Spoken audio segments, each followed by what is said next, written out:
कत्लेआम को अंजाम दिया है, जैसा आईएसआईएस का खलीफा अबू बकर अल बगदादी किया करता था। अब इन 30 बच्चों का गुनाह क्या था, सुनेंगे अगर आप तो किम की क्रूरता पर आपका खून खौल उठेगा। ये रिपोर्ट देखिए।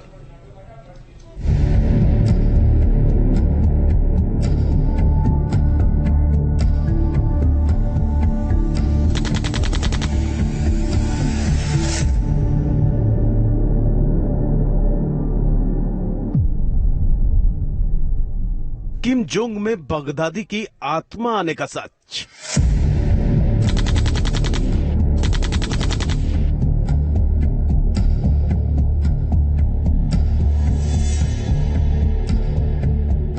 एक, दो, तीन, चार, 5, 10 या 20 नहीं बल्कि 30 बच्चों की हत्या। जी हां, 30 बच्चों की हत्या, वो भी अपने ही देश के। ये नॉर्थ कोरिया के तानाशाह किम जोंग की वो क्रूरता है जिसके बारे में सुनकर पूरी दुनिया सन्न है। दावा किया जा रहा है कि एक मामूली सी गलती होने पर किम जोंग ने अपने देश के 30 बच्चों को मौत के घाट उतार दिया। दावा है कि इन 30 बच्चों को एक खुले मैदान में इकट्ठा किया गया, फिर सरेआम गोली मार दी गई। दहला देने वाले इस हत्याकांड को ठीक उसी तरह अंजाम दिया गया जैसा कुछ साल पहले तक आईएसआईएस का खलीफा अबू बकर अल बगदादी देता था। अब सवाल यह है कि आखिर इन बच्चों का कसूर क्या था? क्यों 30 बच्चों को इतनी निर्ममता के साथ मारा गया? और सवाल ये भी कि क्या इन बच्चों की हत्या करने के बाद किम का गुस्सा कम हो गया है? अब देखिए, ये कोई पहला मौका नहीं है जब किम जोंग ने बच्चों के साथ इतनी बेरहमी दिखाई है। अभी पिछले साल ही किम जोंग ने 2 बच्चों को रूह कपा देने वाली सजा दी थी। दोनों बच्चों का कसूर सिर्फ इतना था कि इन्होंने उत्तर कोरिया में रहते हुए दक्षिण कोरिया की फिल्म देखी थी। आपको बता दें कि उत्तर कोरिया में दक्षिण कोरिया का सिनेमा देखने पर भी पाबंदी है और इसका दोषी पाए जाने पर किम का कोप झेलना पड़ता है। इन दोनों नाबालिग बच्चों को भी किम का ये कोप झेलना पड़ा और खुले मैदान में लाकर इन्हें गोली मार दी गई थी।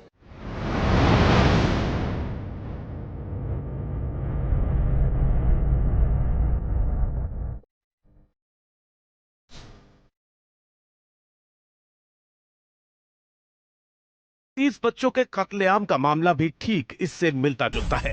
जानकारी के मुताबिक इन सभी बच्चों की उम्र 19 साल से कम थी, जिनका कसूर सिर्फ इतना था कि इन्होंने साउथ कोरिया में बने ड्रामा देखे थे, जिन्हें कोरियन ड्रामा या के ड्रामा भी कहा जाता है। दावा है कि ये ड्रामा पेन ड्राइव के जरिए पिछले महीने दक्षिण कोरिया ने उत्तर कोरिया भेजे थे, जिन्हें भेजने के लिए गुब्बारों की मदद ली गई थी। लेकिन इसकी भनक किम के वफादार सरकारी अधिकारियों को लग गई और उन्होंने मामला किम तक पहुंचा दिया। बाद में इन तमाम 30 बच्चों को खोज कर निकाला गया और इन्हें सरेआम सजा दी गई। दावा यह भी है कि इस सजा के दौरान लोगों को भी मौजूद रहने को कहा गया था ताकि लोग इस सजा से सबक ले सकें और भविष्य में किम के फैसले के खिलाफ जाने की गुस्ताखी न करें। नॉर्थ कोरिया का कहना है कि जापान से, अमेरिका से, साउथ कोरिया से कोई भी डिजिटल कंटेंट या कोई लैंग्वेज या कोई उनका कल्चर नॉर्थ कोरिया में प्रैक्टिस नहीं किया जाएगा। अभी हाल में तो उसने 30 बच्चों को, जिनकी उम्र सबकी 19 साल से कम थी, उनको पब्लिकली एग्जीक्यूट कर दिया सिर्फ इसलिए कि वो साउथ कोरिया का एक के ड्रामा देख रहे थे। उससे पहले एक लड़के को इसलिए पब्लिक के सामने एग्जीक्यूट किया और पब्लिक को फोर्स किया कि वो उसकी किलिंग को वॉच करे, क्योंकि वो साउथ कोरिया के एक डिजिटल कंटेंट को बेच रहा था और एक गाना सुन रहा था वहाँ का। आपको बता दें कि नॉर्थ कोरिया में जापान, दक्षिण कोरियन और अमेरिका के ड्रामे या फिल्में देखने पर बैन लगा हुआ है। वहाँ केवल रूस का सिनेमा या फिर जिसे सरकार सही मानती है वही दिखाया जा सकता है।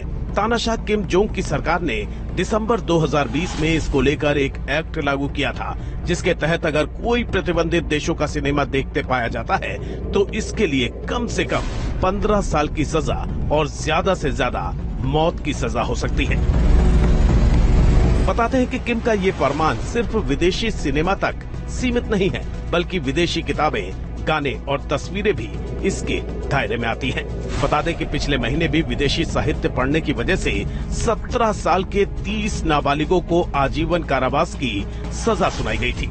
साथ ही 2 नाबालिगों जिन्हें पास से दक्षिण कोरिया का वीडियो मिला था, उन्हें 12 साल की कठोर मजदूरी की सजा सुनाई गई थी। यानी दक्षिण